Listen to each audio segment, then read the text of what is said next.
যে ছেলেটা এক নজরে না দেখে আরেকজনের কথা বিশ্বাস করে বিয়ে দিয়ে দেবে? একটু কথা বলবেন। সেটা যদি কাইম সাহেব হয়, কাইম সাহেব ফতোয়া সই করে দিলে চোখ বন্ধ করলে, কিন্তু যদি বলে ছেলেটা বিরাট বলে তো তুমি একটু দেখি, আমি না তুই বিশ্বাস করো যখন দেখা হবে, আমি দেখে দিচ্ছি বিয়ে করতাম চোখ বন্ধ করে। আমি যতই বলি, যতই গুণগান করি, যতই প্রশংসা করি, আসলে যত সময় পর্যন্ত মেয়ের বাবা, মেয়ের মামু, মেয়ের দাদু, মেয়ের চাচা ওরা নিজেরা না দেখবে ততক্ষণ পর্যন্ত আমার বিশ্বাসটা করে। কিন্তু আমার যতটা বিশ্বাস করে চোখটা রেখাচ্ছে বেশি, চোখটা রেখাচ্ছে একবার নিজে দেখবে। আমি কোরআনের এই আয়াতটা আজও পর্যন্ত আমার মাথায় ঠিক 16 আনা ঢুকে,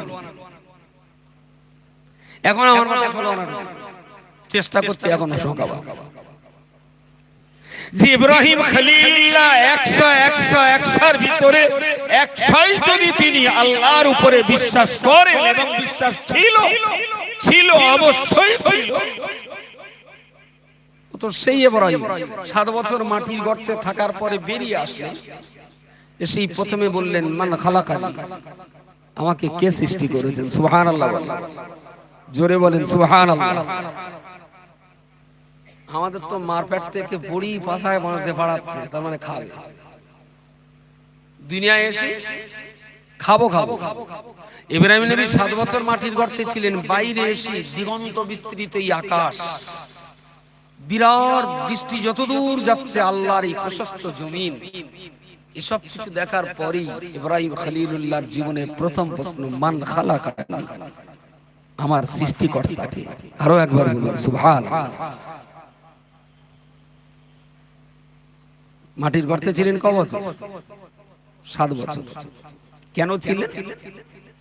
নমরুদের হাত থেকে তাকে হেফাজত করতে হবে। তার মা দেখলেন বাড়িতে রাখলে ওরা মেরে দেবে, তো মাটির গর্ত করে একটু সাপ দিয়ে তার ভিতরে রেখে দিতেন। রাত্রেবেলা যেতেন বাচ্চাটার দুধ খাইয়ে, আর এই অন্ধকারে গর্তের ভিতরে কাপড় চোপড় দিয়ে হাত টাত মুছে সারাদিনের পেশাব পায়খানা মুছে পরিষ্কার করে দিয়ে অন্ধকারই চলে আসতেন। হায় হায়, টানা 7 বছর প্রতিদিন রাত্রে মা গিয়েছেন। কোনদিনের জন্য নবী ইব্রাহিমের মা ওই গর্তের ভিতরে কখনো আলো জ্বালান। 7 বছরের ভিতরে মা কোনদিনের জন্য ওই ছেলেটার সঙ্গে, ছেলেটার সামনে আওয়াজ করে কথা বলেন। দুটো কারণে করেন। আল্লাহ নবী ইব্রাহিম খলিলুল্লাহর আম্মা জান প্রতিদিন রাত্রে বেলা ওই গর্তের ভিতরে চলে যেতেন, নিজের বুকের দুগ্ধ পান করাতেন। বাচ্চা যখন বড় হলো, কিছু খাবার তৈরি করে নিয়ে বাচ্চাটাকে খাওয়াতেন। একটা দিনের জন্য তার ভিতরে কখনো আলো জ্বালাননি। তার অন্যতম কারণ ছিল একটাই, এই গর্তের ভিতরে যদি আলো জ্বালাই, আমি আমার বাচ্চা চেহারা দেখব, আমার বাচ্চা আমাকে দেখবে। আমি কোথা থেকে ভিতরে আসি, ও রাস্তা বাচ্চা দেখে ফেলবে, আমার প্রতি ওর একটা দরদ হবে, ওর প্রতি আমার একটা মায়া হবে। তাহলে ও হয়তো আমাকে দেখে আমার রাস্তা ধরে বাইরে বেরিয়ে আসবে, আবার ওর চেহারা দিকে মায়ায় জড়িয়ে যাব। আমি মা হয়তো ওকে রেখে আর বাড়ি যেতে পারবো না। তো 7 বছর আমি ওর চেহারা দেখিনি, ও আমার চেহারা দেখি। আলো ছিল না তো, রাত্রির অন্ধকার। আর 7 বছর আমি একটা শব্দ করিনি ওর সামনে। আমাদের দেশের 3 বছরের বাচ্চা গুড় গুড় করে দৌড়োয় আর বিড়বিড় করে কথা বলে না, বলে 3 বছরের কচি কচি মেয়েগুলো সে যেন কটকটির মতন, যেখানে হাত দেবেন মসমস করে।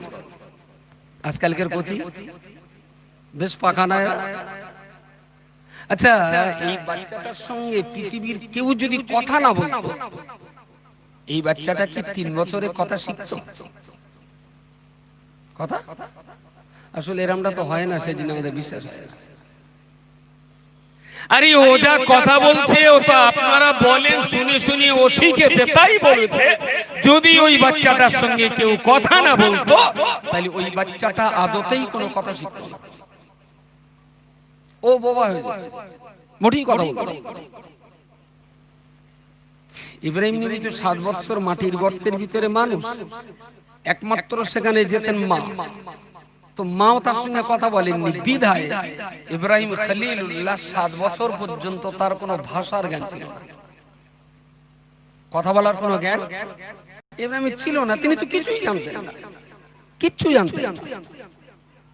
এইটা যে মাইক্রোফোন, এটা 3 বছরের বাচ্চা জানবে না, কিন্তু জরিতি মোড়া একটা খাবার হাতে দিয়ে যদি কচিরে জিজ্ঞেস করে না মোড়া কি রে, এক চান্সে বলে দেবে লজেন। তার মানে এইটার সঙ্গে ওর পরিচয় হয়েছে, এটার সাথে ওর পরিচয় এখনো হয়নি। এই পরিচয়গুলো আমরা করাই, তাই বাচ্চা শেখে। 7টা বছর গর্তের ভিতরে মা কোনো কথা বলে, ও যদি কথা শিখে যায় তাহলে আমাকে জিজ্ঞেস করবে, মামা তুমি আমার এখানে রেখে যাচ্ছ কোথায়? আর আমি যদি ওই মায় পড়ে বাচ্চাটারে নিয়ে যাই তাহলে নমরুদের লোকজন মেরে দেবে আমার কচিকে।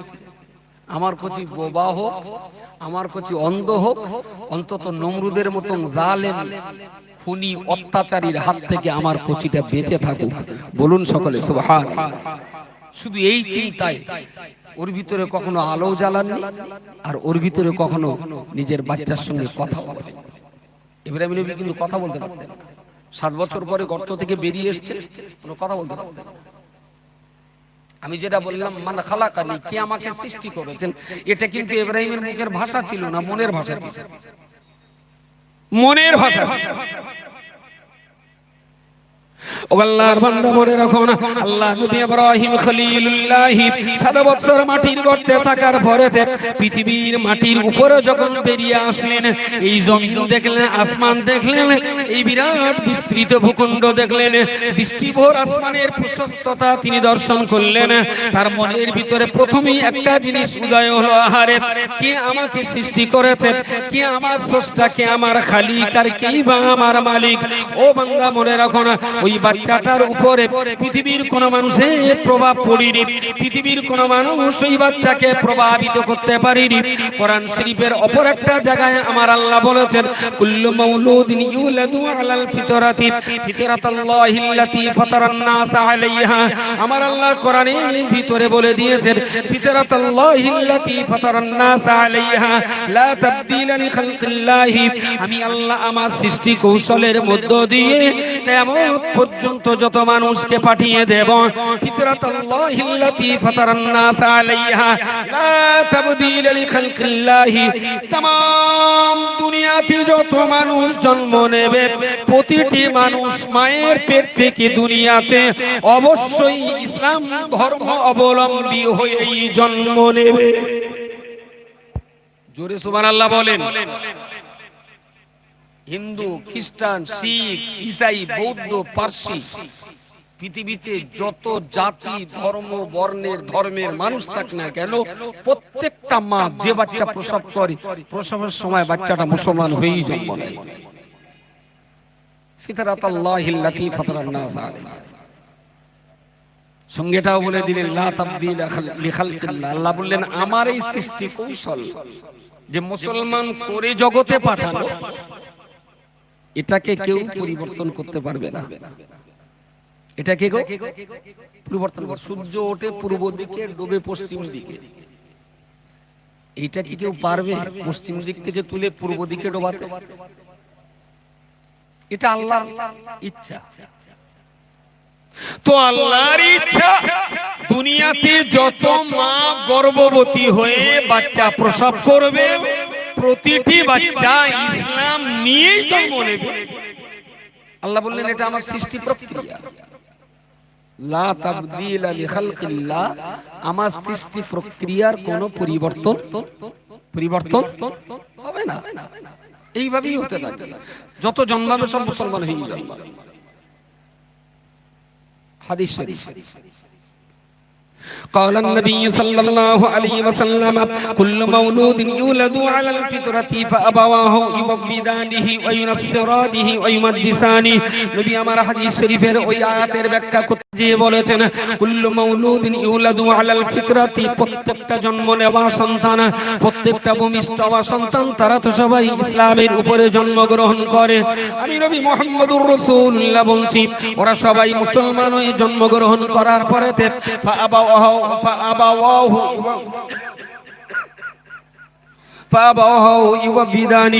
और बापों के यहूदी बनाए और पिताओं की यहूदी बनाए और पिता माताओं के ख्रिस्टान बनाए।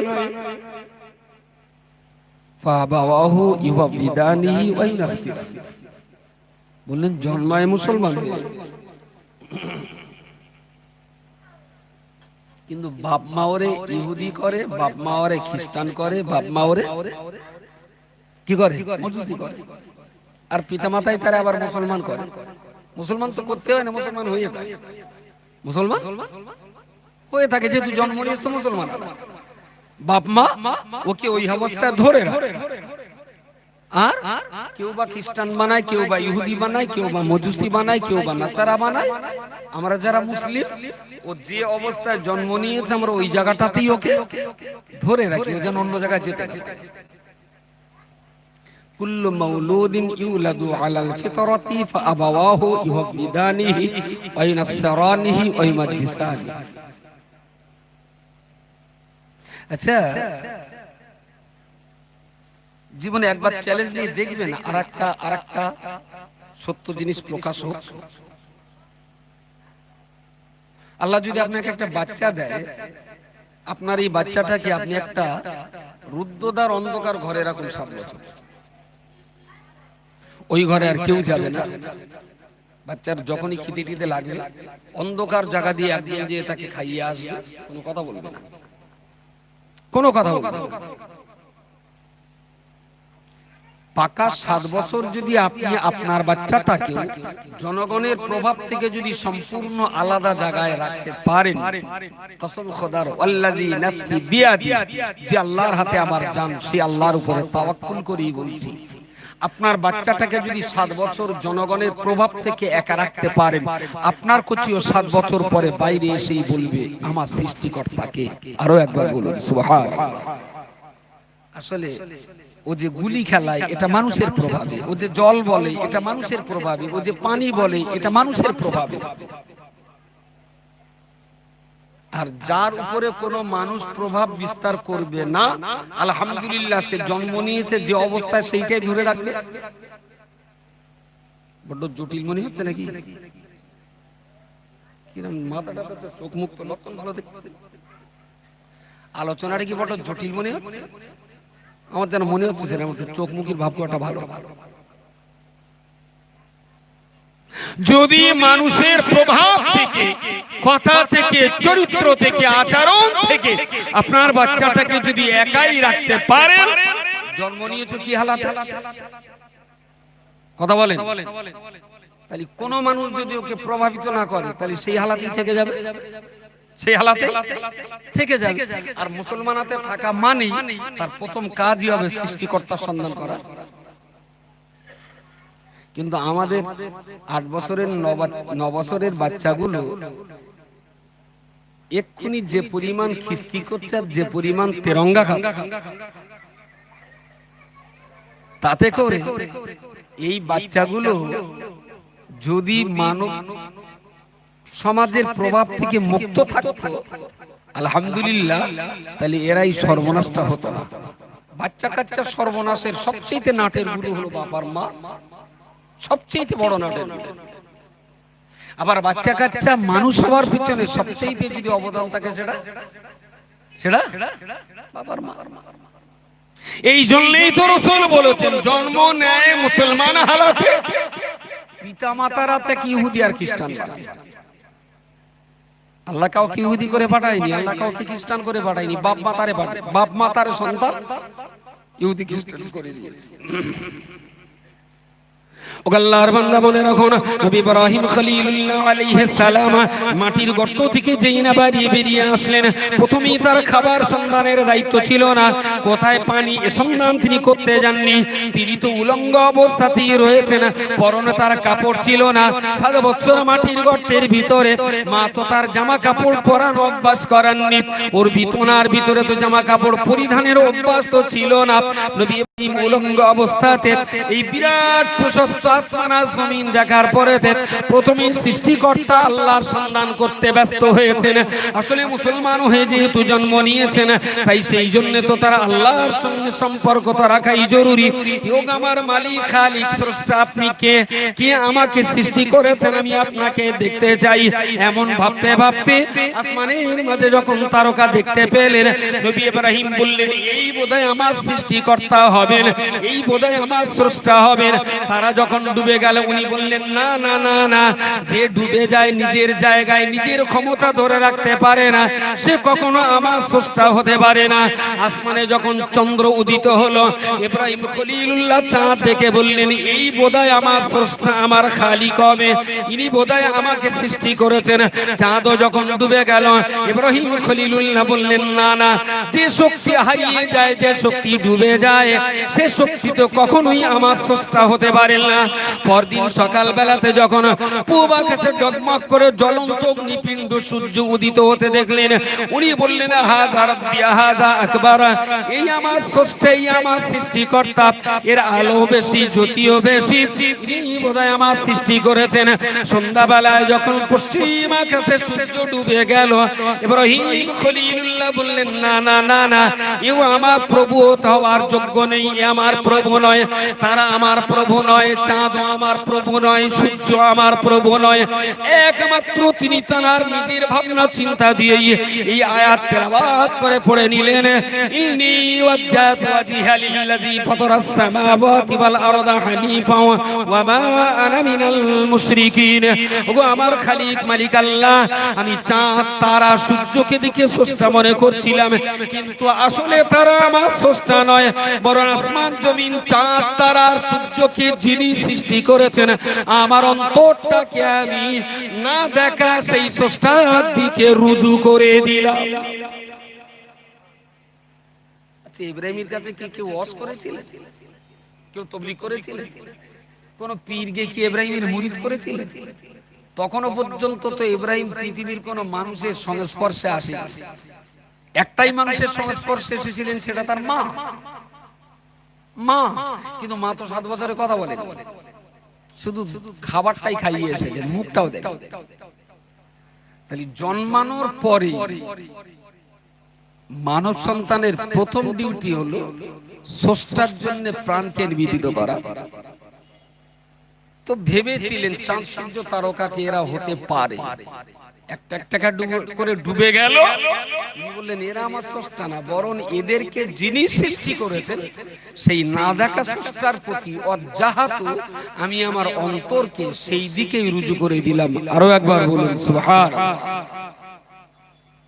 আমার সমাজ ব্যবস্থা, আমাদের কুমনোভাব, আমাদের কুচিন্তা, আমাদের কুপ্রভাবে আমাদের সন্তানগুলো কুমতলবে তৈরি হচ্ছে, বেড়ে উঠছে। অন্তত দায়িত্বটা থাক।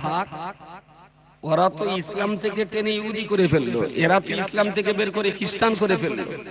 অন্তত আমরা বাপ মা হিসাবে যে জায়গাটায় আছি, ওই জায়গাটা অন্তত ধরে রাখার ডিউটিটাও তো আমাদের ছিল, সেটাও আমরা পারি। একটু বলবেন, মাত্র 7 বছরের বাচ্চা শিশু, যার মগজে এই চিন্তা, এই চেতনা, এই ভাবনা, তিনি আজকে জীবনের শেষ প্রান্তে যে জিজ্ঞেস করছেন, আল্লাহ মরা কি করে জ্যান্ত হয়, আমার একটু দেখাবেন। আল্লাহ বললেন, তোমার কি বিশ্বাস হয় না? তাহলে হ্যাঁ বিশ্বাস করি, তবে দেখলে একটু মনে শান্তি হয়, দেখলে একটু মনে শান্তিটা হয়। 7 বছরে যিনি কারোর কথা না শুনেই, যিনি নিজের কলবি চিন্তা দিয়ে আল্লাহর সন্ধানে ব্যস্ত, তিনি আজকে আল্লাহর ক্ষমতা চোখে দেখতে চাচ্ছেন, চোখে দেখতে চাচ্ছেন। বিশ্বাসের কি ঘাটতি ছিল? জোরে বলেন। তাহলে দেখতে চাচ্ছেন কেন? কোন নবীর বিশ্বাসের ঘাটতি এই জিনিস কখনো হতে পারে না। কোন নবীর যদি ঈমান আর বিশ্বাসের ঘাটতি থাকে, তাহলে তো উম্মত শেষ। তার মানে ঠিক মিজানুরের মতন, বুঝতে পারেন? আমারে বিশ্বাস করে বিরাট, কিন্তু চোখই না দেখে মেয়েটা বেঁধে ফেলে।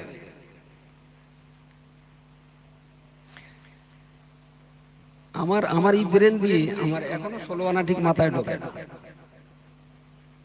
আমরা যেটাকে বলি অন্ধবিশ্বাস, কারোর অন্ধবিশ্বাস করতে নেই। ওদের নাকি চাটনি বলে, অন্ধবিশ্বাস করতে নেই। এই বলে দিল এই অজে কেউ যদি না আসে সে কাফের হয়ে যাবে। বলতেই তো বসা লাগে না, বলে দিল। পরেই বলল ওরা যদি মরে যায় জানাজা পড়া যাবে না, মুসলমানের কবরে দাফন করা যাবে না। যদি দাফন করেও ফেলে কবরে যে ঘাস হবে ওই ঘাস যে গরুটি খাবে তার দুধ খাওয়া হারাম। চালাওয়াটি সঙ্গে আরো বলা যেত, কম বলে আরো বলা যেত যে ওই গরু যে রাস্তাতে হাঁটবে সে রাস্তাতে মুসলমানের হাঁটা হারাম। ভাই ওয়াসনা মুস্তাহাব বিশ্বাস করেন, এখন অজা ফরজ না, ওয়াজিব না, সুন্নত না, ওয়াসনা মুস্তাহাব। এক্ষুনি যদি সবাই বাড়ি যান, দুটো তিনটে লোক থাকে, আমি দুটো তিনটে লোক লেব, আমি কারোর ফতোয়া দিতে পারবো না যে ভাই তোমার ইমানি দুর্বলতা বা তোমার ভেতরে আল্লাহর ইশকে নেই, মহব্বত নেই। ওয়াসনা তো মুস্তাহাব। কেউ যদি মেসওয়াক না করে তবু বলতে পারি যে ভাই মেসওয়াকটা কর, কারণ ওটা সুন্নাত। কেউ যদি নামাজ না পড়ে আমি তার বলতে পারবো ভাই নামাজ কাজা করিস, ওটা ফরজে আইন, নামাজটা পড়। কিন্তু যদি ওয়াজ না শোনে আমি তার বলতে পারি ভাই ওয়াজটা শোন। যদি বলে শুনবো না, কোন লাইন আছে ফতোয়া দেওয়ার? কোন লাইন? এখন আমি ফতোয়া দিয়ে দিল যে আমার ওয়াজ আজকে যে যা শুনবে না ওর সময় গোষ্ঠী 14 পুরুষ 8টাও জান্নাতে যাবে না। এর পরেও যদি দুটো লোক বলে মাতিন ঠিক বলেছে, সেই হলো চাকরি। তারে বলে অন্ধভক্ত। আমার জ্ঞান যতটুকু বুঝে এসেছে তাতে মনে হয়েছে অন্ধভক্ত যদি হতে হয় দুটো জায়গায় হবে, একটা কোরআনে আর একটা হাদিসে। বলুন সকলে সুবহানাল্লাহ। পৃথিবীর আর কোন জায়গায় আমি অন্ধভক্ত হব না, চোখলা ভক্ত হব। কোরআনে কোনো ভুল আছে? কোনো ভুল? নবী জীবনে মিথ্যা বলেন? তাহলে এই দুটো জায়গায় অন্ধভক্ত হওয়াই ভালো। এই দুটো জায়গাকে অন্ধের মতো মেনে নেওয়া আসলে আমার যুক্তি, আমার থিওরি, আমার জ্ঞান, আমার শিক্ষা, আমার দীক্ষা দিয়েও আমি যদি বুঝতে নাও পারি তবুও বলবো কোরআনে যেটা আছে ওটা সত্যি আছে। আমার মাথায় নাও ঢুকতে পারে। একটা ছোট্ট মশলা,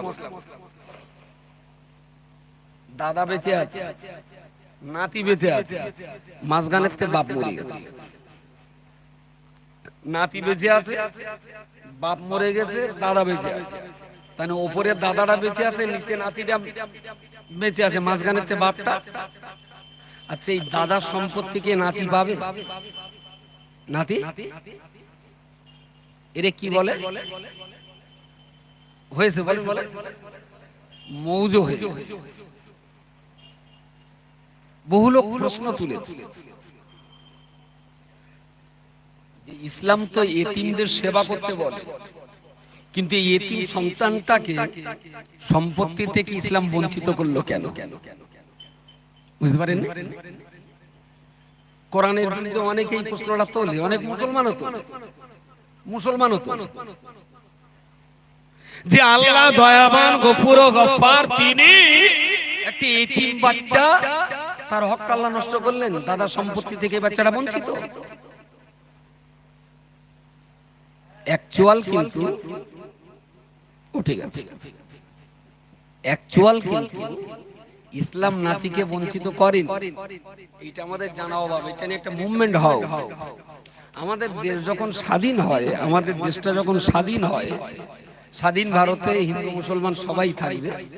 এখন মুসলমানদের বিয়েটা হবে কোরআনের আইন মতো, মুসলমানদের জমি জায়গা ভাগ হবে কোরআনের আইন মতো, মুসলমানরা মরার পরে দাফন হবে কোরআনের আইন মতো। তো কোরআনের এই আইনগুলো স্পেশাল করে মুসলমানদের জন্য রাখা হলো, তাকেই বলা হয় মুসলিম পার্সোনাল ল। মুসলিম পার্সোনাল ল, এটা কিন্তু আর কারণ নেই। শুনেছেন হিন্দু পার্সোনাল ল, খ্রিস্টান পার্সোনাল ল? আমাদের দেশে তো ইহুদিও আছে, কিন্তু ইহুদি পার্সোনাল ল আছে আমি শুনি, কিন্তু মুসলিম পার্সোনাল ল আছে, এটা সবাই জানে। মুসলিম পার্সোনাল। এখন এই সময়ে দেশ বিভাজনের পরে যখন দেশের সংবিধান তৈরির দায়িত্ব পড়ল ডক্টর বি.আর. আম্বেদকরের উপরে, তখন ওই ফারায়েজ, বিবাহ, তালাক, উত্তরাধিকারী, একেবারে ইসলামের মেন যে বিষয়বস্তুগুলো আছে দেওয়ানি আইনের ভিতরে পড়ে, কোরআনের সেই আইনগুলোই ভারতবর্ষের সংবিধানের অন্তর্ভুক্ত করে দেওয়া হয়। দ্যাট ইজ মুসলিম পার্সোনাল ল। ঠিক কোরআনে বলা আছে বাবার সম্পত্তি যদি 3 কাঠা থাকে, একটা ছেলে একটা মেয়ে, তাহলে মেয়ে যা পাবে ছেলে তা ডবল পাবে। তার মানে ছেলে পাবে 2 কাঠা, মেয়ে পাবে। এইটাই কোরআনে আছে। আর আপনি কোর্টে চলে যাবেন, কোর্ট কিন্তু ওই বিচারটাই করে দেবে। হিন্দুস্তানের কোর্ট তো কোরআনের আইনে চলে না, কোর্ট তো চলে ভারতীয় সংবিধান। তার মানে কোরআনের আইনটা সংবিধানে ঢোকানো হয়েছে আর সংবিধানটা কোর্টে এসেছে। তার মানে ঘুরিয়ে বলা চলে আমাদের বিবাহ শাদী উত্তরাধিকারী জমি জায়গা হওয়া মরার এই আইনগুলো ভারতে বসবাস করলেও আমরা কোরআনের আইন মেনেই চলছি। ঠিক আছে? এখন কোরআনে আইনটা আছে যে নাতি বেঁচে আছে, দাদাও বেঁচে আছে, মাঝখান থেকে বাপ মরে গেলে নাতি জমি পাবে না, নাতি দাদু সম্পদ পাবে না, এটাও কোরআনে আছে। কিন্তু তার পরই বলা আছে ওই নাতিটা যখন বড় হবে, বুঝদার হবে, তখন দাদুর দায়িত্ব হলো নাতির সম্পত্তি দস্তুর মতন বুঝে দেওয়া। এটাও কোরআনে আছে। দেশ বিভাজনের সময় মুসলিম পার্সোনাল ল যখন সংবিধানের ভিতরে সন্নিবেশিত করা হচ্ছিল, সেই সময় প্রথম কথাটা ঢোকানো হয়েছিল যে কোনো কারণেই হোক, পরের কথাটা বাদ দিয়েছে। আমি কি বোঝাতে পারলাম? কোন দাদা যদি থেকে থাকেন যে আপনার ছেলে মারা যাওয়ার কারণে আপনি নাতি সম্পত্তি দেননি, আপনি কিন্তু আল্লাহর কাছে এতিমের হক নষ্টের দায়ে ধরা পড়বেন। বলবেন ভারতীয় আইনে নেই, আসলে ভারতীয় আইনে মুসলমানদের যে জমি জায়গার বন্টন, এটা কোরআনের আইন। আরেকটু যদি খুলে বলি ভালোই বুঝবেন। এই যে জমি জায়গার দলিল কাগজপত্র এসব তো আগে ছিল না। 1400 বছর আগের কোরআন, তখন কি ছিল না, ক্যাশ টাকা। হয়তো 500 বস্তা গম আছে, হয়তো 50 বস্তা জব আছে, হয়তো 700 গ্রাম সোনা আছে, হয়তো 3 কেজি রূপো আছে। সেদিনকার তো সম্পদ এইটা ছিল, তখন জমি জায়গাটা সম্পদ ছিল। 1400 বছর আগে জমি জায়গা নিয়ে এত টানাটানি ছিল না। আমাদের দেশে জমির দাগ নম্বর দেওয়া হয়েছে মাত্র 200 বছর আগে। ওই যে মঠবাড়ি মৌজা 375 দাগে হরিফুল্লোর জমি, ঘোড়ার ডিম, তোমার দাগ নম্বরের বয়স 200 বছরের ভেতরে। তাহলে 1400 বছর আগে কি ছিল খানিকটা আন্দাজ করতে পারছি আমরা। তখন জমি জায়গার ম্যাপও ছিল না, দাগ নম্বরও ছিল না, দলিলও ছিল না, রেকর্ডও ছিল না, পর্চা থাকার তো কথাই নাই।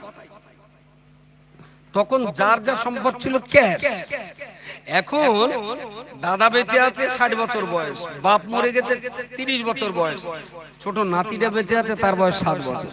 এখন দাদার সম্পদ যা আছে, ওই সম্পদ যদি 1.5 কেজি সোনা আছে, ভাগের ভাগ 3/500 গ্রাম নাতিটা পাবে। এখন এই নাতিটা যদি 500 গ্রাম সোনা দেওয়া হয়, 7-8 বছরের বাচ্চাই 500 গ্রাম সোনা কি হেফাজত করতে পারবে? এই জন্য আল্লাহ প্রথমে বলেছেন যে দাদার সম্পদ ওকে এখন দিও না, যেহেতু বাচ্চা মানুষ, ও সম্পদ রক্ষা করবার এখন ওর বুঝপাড় হয়নি।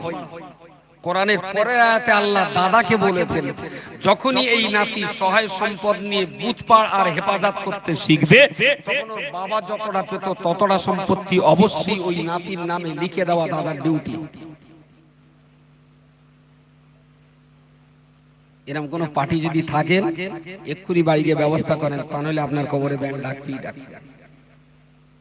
রক্ষা করার কোনো হিম্মত নেই। আমার নলেজে আছে বহু জায়গায় এই এতিম বাচ্চাদেরকে দাদা মাহরুম করে দিয়েছে। বললো না আইনে রয়েছে সেজন্য দেওয়া হয় না। আরে আইনে তো কোরআনের একটা আয়াত আইনে ঢুকেছে, পরের আয়াতটা তো আইনে ঢোকানো হয়নি। এইটা একটা আন্দোলন করে যদি মুসলমানরা, এখনো মুসলিম পার্সোনাল ল বোর্ড যদি মুভমেন্ট করে এটাকে যদি ঢোকাতে চায়, ঢোকানো সম্ভব।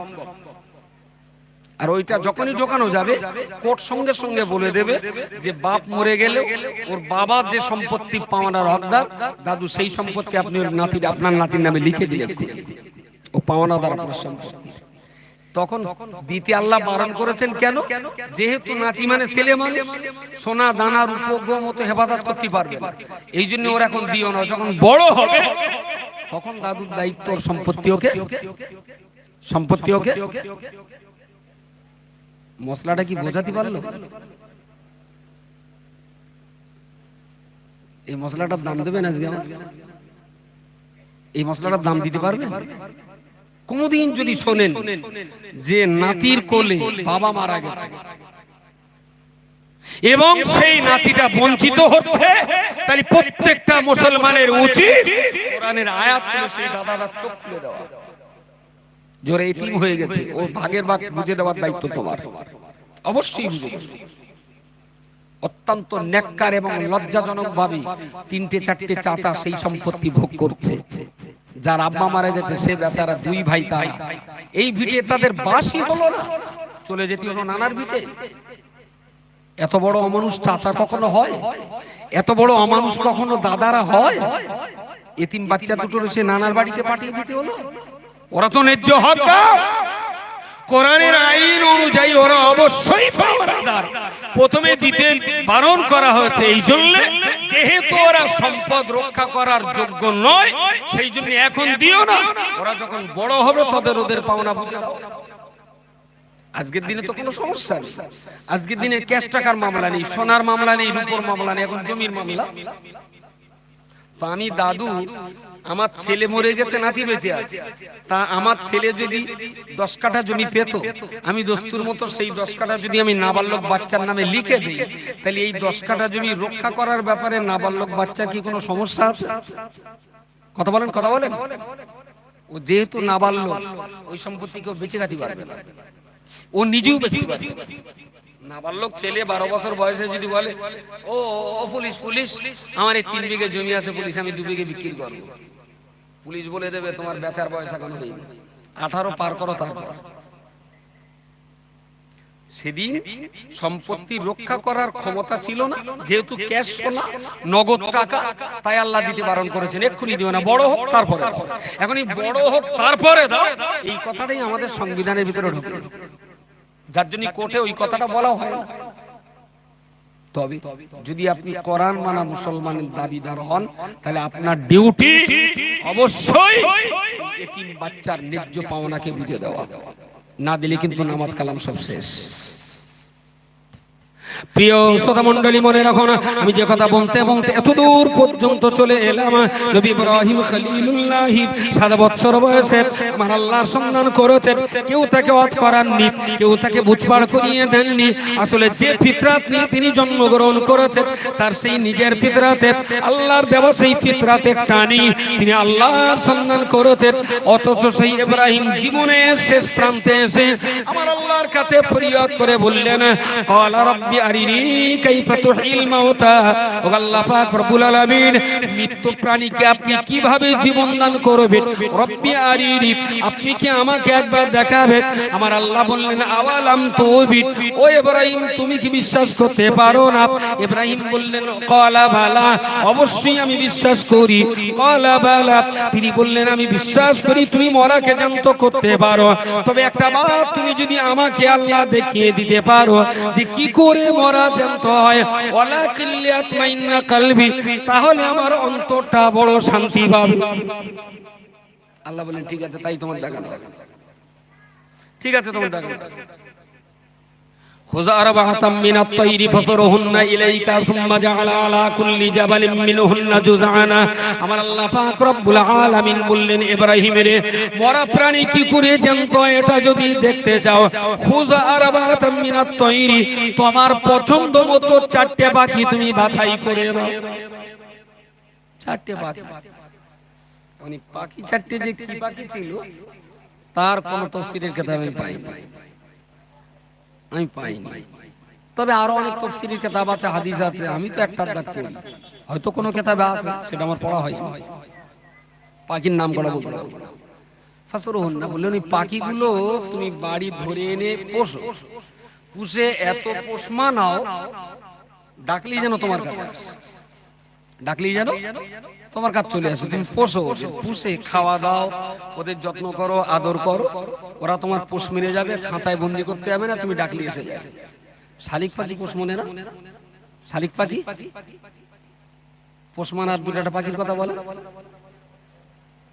ময়না পাখি, টিয়া পাখি, ওড়ার ক্ষমতা আছে, চলে যেতে পারে, কিন্তু কিন্তু আবার আসবে, আর ডাকলি চলে আসবে।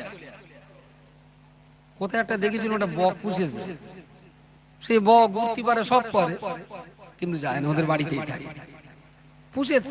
কিভাবে মায়া মমতায় জড়িয়ে গেছে সে আবার যেতে পারে। বিড়েলের সঙ্গে কুকুরির বিরাট রাগারাগি না? বিড়েলের সাথে কুকুরি, কিন্তু জীবনে কখনো ভাগ্যে থাকলে দেখে ফেলবেন যে ওই মেয়ে কুকুরির দুধ খাচ্ছে বিড়েল। আমি বিড়েলের বাচ্চা কুকুরির দুধ খেতে দেখেছি। এত শত্রুতার ভিতরেও কখনো কখনো প্রেম প্রীতি হয়ে যায়, হয়ে যায়।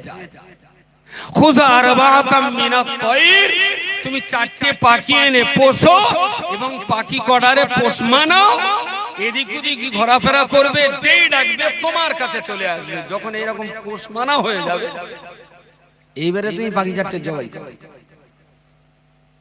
খুব পোষ মেনে যাবে, তারপরে জবাই করো। এবার আমি পাখি 4টে জবাই করলেন, ফাসুর হন না, বললেন ওদের একেবারে 4টে পাখির মাথা 4টে কেটে নে, ওখান থেকে পুরো কিমা কর। কিমা নিশ্চয়ই জানা আছে, আমাদের মালঞ্চ বসিরাটা কিমা বুঝবে না, কিমা মেটে বুঝ বুঝবে, এরা তো শুধু গোস্ত পানি দেয়, এ কি রান্না বলে? গোস্ত সেদ্ধ করে খাইয়া, একটু তেল মাল মশলা দে, একটু সেদ্ধ বানালে খাইলে গোষ্ঠী যাবে, গোস্ত খায় মেটে। ও খানিকটা প্রথমে গোস্ত নে একটু বেসন দিয়ে চপ করে খেলে, ওটা গোস্তের চপ। তারপর খানিকটা দিয়ে কি করে একটা খায়, ওরে বলে আবার বোধহয় চাপ, একটা চাপ আছে না, চাপ। তারপরে গোসার আলু একসঙ্গে করে দিয়ে বললেন নাম ভুনা। তারপর সেই গোস আবার কুপকে এরম গোল গোল করে দিয়ে তেলে ভাজলো, বললে এটা আবার টিকিয়া। তারপর সেই গোস আবার পাক দিয়ে এরম শিকির ভেতরে ঢুকে হাঁসের উপর দিয়ে গরম করে গেল, তার নাম শিক কাবাব। ওই গোস আবার ওরা একদম কুচিয়ে কুচিয়ে কুচিয়ে কুচিয়ে, এখন আর কোচায় না, এখন এই মেশিনের ভেতরে দেয়, মশলা গুঁড়ো করা যায় মেশিন, শুধু হাড় ছাড়িয়ে নিয়ে উঠতে দেবে, আর একদম পুরো পুরো একদম গোস কাদার মতন হয়ে যাবে। ওতে এবারে মাল মশলা দে, দ্যাট ইজ কি বলে কি মা, বাহ, তো আমার উপরের পার্টি আছে কি মা। আল্লাহ ইব্রাহিমকে বললেন 4টে পাখি জবাই করে মাথা টুকটানি বাদ দে, একদম পুরো পাততে মাথা পর্যন্ত কিমা করে দাও। তো সেদিন তো আর এরকম মেশিন ছিল না, উনি হাত দিয়ে কুপিয়ে কুপিয়ে কুপিয়ে কুপিয়ে হাড় আর গোশত একদম পুরো বাটা মতো করে ফেললেন। 4টে পাখি, আল্লাহ বললেন 4টের একসঙ্গে করে দাও। তো 4টে এরকম পাখি বাটা একসঙ্গে করে দিয়ে হগল হগল করে পুরো মিশিয়ে দিলেন। ثم جعل كل جبل منهن جزعا ثم جعل على كل جبل منهن جزعا। ও নবী ইব্রাহিম খলিলুল্লাহ, আমি আল্লাহ পাক রব্বুল আলামিন, আমি এবার তোমাকে বলছি, তোমার সামনে যতগুলো পাহাড় তুমি দেখতে পাচ্ছ, ওই গোশতের কিমাগুলো 4টে পাখির গোশত একসঙ্গে কিমা করে মিশিয়ে ফেলেছো। এবার ওইগুলোকে 4টি পাহাড়, বহু পাহাড় তুমি যেগুলো দেখতে পাচ্ছ, পাহাড়ের বিভিন্ন কিনারায় তুমি সেগুলোকে ছড়িয়ে দাও। এই পাহাড়ের উপরে উঠলেন খানিকটা ধরে, এরম এরম করে এদিক সেদিক করে, সে তো আর দলা তো নেই, কি মাওলি আর কি হবে, ওই এখানে ওখানে ছড়িয়ে দিয়ে আল্লাহ যা বলছেন ইব্রাহিম নবী তাই করছেন। টানা রোদি পাহাড়ে উঠতে যেরকম কষ্ট, গার ঘামে নিয়ে যাচ্ছে, আর মনে মনে রাগ হচ্ছে, মরা কি করে জানতে হয়, যেরকম আমার চুলকুনি সেরকম ভাটো, নিজে নিজেই আর কি, বিরাট কষ্ট। তো পাহাড়ের উপরে উঠে আল্লাহ বলেছেন সুম্মা জাআলা আলা কুল্লি জাবালিন, জাবাল মানে পাহাড়, মিনহুন্না জুজআন, টুকরো টুকরো করে সমস্ত পাহাড়গুলোতে ছড়িয়ে দাও। ছড়িয়ে দিলেন, দিয়ে ফিরে এলেন, বললেন এই পাখি যখন তুমি পুষতে এদিক ওদিকে যখন চলে যেত দূরে দাঁড়াচ্ছে, ওই 20 হাত দূরে 50 হাত দূরে গাছের ডালে এখানে ওখানে, তুমি ডাকলে আসতো? মানে বললো হ্যাঁ আসতো। ও তো পুষে ফেলেছে, তো পোষ মানা পাখি, আমি ডাকলি আসতো। বললেন সুম্মা দুউন্না ইয়াতিনা কাসাইয়া, জ্যান্ত পোষা পাখি তুমি যখন আগে ডাক দিলে তোমার কাছে আসতো, আরেকবার ডাক দাও, আরেকবার ডাক দাও। আল্লাহ নবী ইব্রাহিম খলিলুল্লাহ আলাইহিস সালাম এই কিস্তের কিমাগুলো বিভিন্ন পাহাড়ের চূড়ায় চূড়ায় ছড়িয়ে দিলেন। আল্লাহ পাক যেই না বললেন সুম্মা দুউন্না ইয়াতিনাকা সাইয়া, ওই পাখিগুলোর এক এক করে তুমি নাম ধরে ডাক দাও। কোথায় কোন পাখির গোশত, কোথায় কোন পাখির রান, কোথায় কোন পাখির পশম, কোথায় কোন পাখির পাখানা, কোথায় কোন পাখির শিরোপাশের আকার সঙ্গে মিশে গেছে, একই সঙ্গে কিমা করে তো ছড়িয়ে দেওয়া হলো।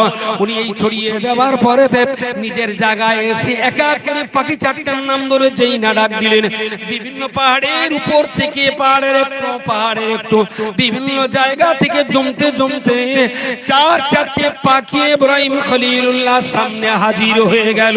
জোরে সোরে বলুন সুবহানাল্লাহ। আল্লাহর বান্দা বলুন না, এটা কি করে সম্ভব? পৃথিবীর কোন বৈজ্ঞানিককে আপনি বোঝাবেন আর কোন বৈজ্ঞানিক এই চ্যালেঞ্জ গ্রহণ করবে? চারটে পাখির গোশত মিশিয়ে ছড়িয়ে দেওয়ার পরে আবার সেই পাখি নতুন করে প্রাণ ফিরে পাবে।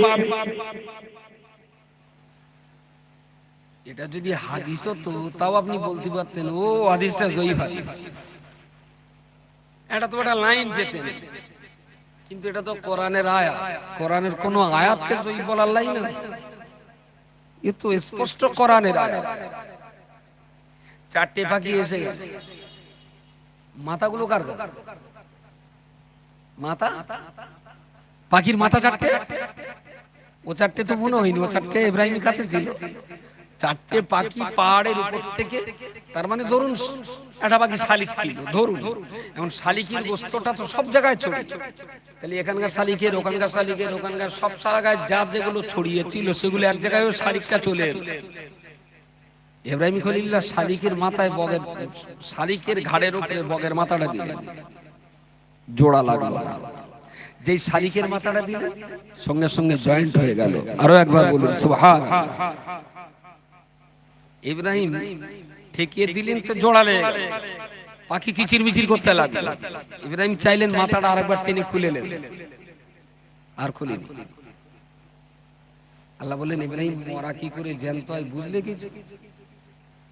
হ্যাঁ বুঝলাম, কিন্তু আমি তো বুঝলাম, কিন্তু মানুষের গল্প দিলে মানুষ কি বিশ্বাস করবে? আমি দেখেছি, আমি দেখেছি, কিন্তু এবার যাদেরকে বলবো তারা তো আমার কাছে শুনবে।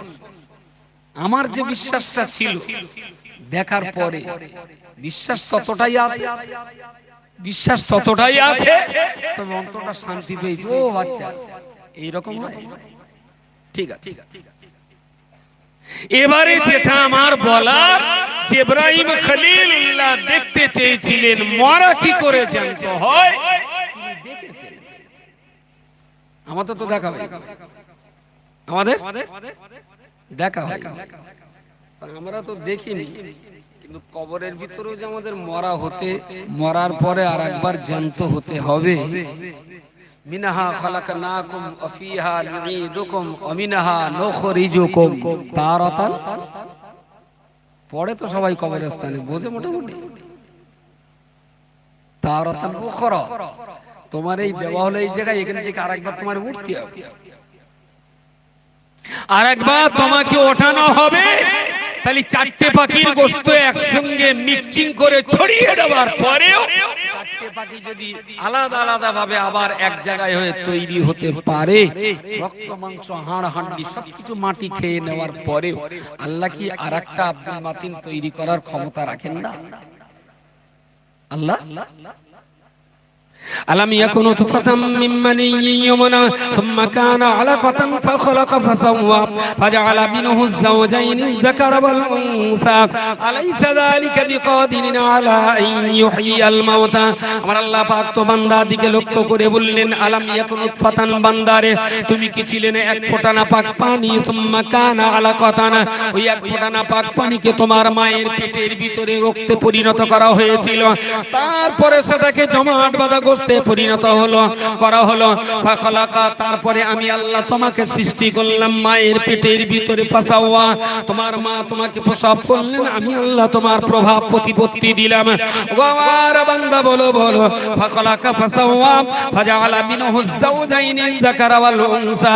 আর এই মায়ের পেটের ভিতরে কাউকে নারী আর কাউকে পুরুষ তৈরি করি, এই ক্ষমতা আমি আল্লাহ ছাড়া তো আর কেউ কারো নাই। আলাইসা যালিকা বিকাদিরিন আলা আইয়ুহিয়াল মাউতা।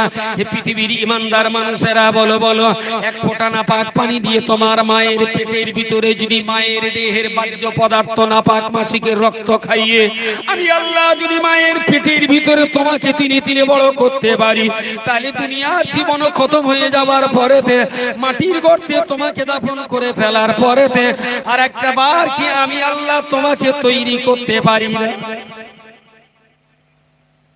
এক ফোঁটা নাপাক পানি দিয়ে যদি তোর এই দেহ তৈরি করতে পারে, তো মাটি না রক্ত মাংস হাড়াড্ডি খেয়ে ফেললো, তাই বলি কি আরেকবার পারবো না? আল্লাহ পারবেন? সত্যি সত্যি পারবেন? আরেকবার জ্যান্ত যদি, আচ্ছা সেদিন কি জ্যান্ত করবে আবার খৈনি খাওয়ানোর জন্য, ফ্রি ফায়ার খেলার জন্য? সেদিন জ্যান্ত করা হবে। লাতুসআলুন্না ইয়াওমা ইযিন আনিন নাঈম। পৃথিবীতে আমি যে নিয়ামতগুলো দিয়েছিলাম সেইগুলো জবাব দেওয়া লাগবে, এইগুলো জবাব দেওয়া লাগবে। আমানি ঠেলে যদি উঠতে পারে তারপরে জান্নাতের বান্দা। এখনো বুড়োরা বলেন আমানি ঠেলে তারপর পান্তা, কিন্তু মুসলমান আমানি ঠেলবে না, কিন্তু পান্তা খাওয়ার রেকর্ড।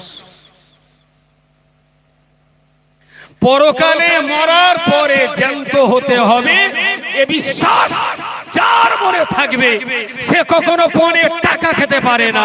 এ বিশ্বাস যার অন্তরে থাকবে তার স্ত্রীকে বেপরদায় রাখতে পারে না। এ বিশ্বাস যার অন্তরে থাকবে তার ছেলেপিলেকে লেখাপড়া না শিখিয়ে মূর্খ করতে পারে না। এ বিশ্বাস যার ভিতরে থাকবে সে কখনো বেনামাজি থাকতে পারে না। এ বিশ্বাস যার ভিতরে থাকবে সে কখনো কোরআন শিক্ষা থেকে বিমুখ থাকতে পারে না। এ বিশ্বাস যার ভিতরে থাকবে সে কখনো নামাজ কাজা করে পার্টির মিটিং করতে পারে না। কিন্তু আমাদের এখন বিশ্বাস আছে 16 আনার জায়গায় 18 আনা। আমি তো নামাজটা একটু পড়, নামাজ পড়িনি তাই কি আমার দিল সাদা আছে। নামাজ পড়লে যদি দিল কালো হয়ে যায় এই ভয় তো পড়ে না। ওর নাকি দিল সাদা, নামাজ পড়ে না দিল সাদা। আশ্চর্য ব্যাপার। আমি বলতে বলতে অনেক দূর এসেছি, শেষ ফিনিশিংটা দিই। আর একটা ছোট্ট কথা, একবার দরুদ শরীফ। আল্লাহুম্মা সাল্লি আলা সাইয়্যিদিনা মাওলানা মুহাম্মদ ওয়া আলা আলি সাইয়্যিদিনা।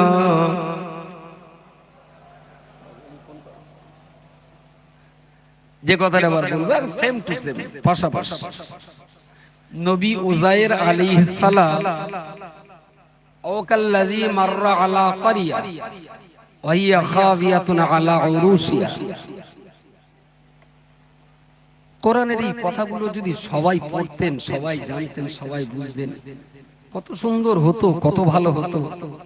কিন্তু জানি না এই সাদার স্বপ্ন কোনোদিন মিটবে কিনা। বখতে নাসার বলে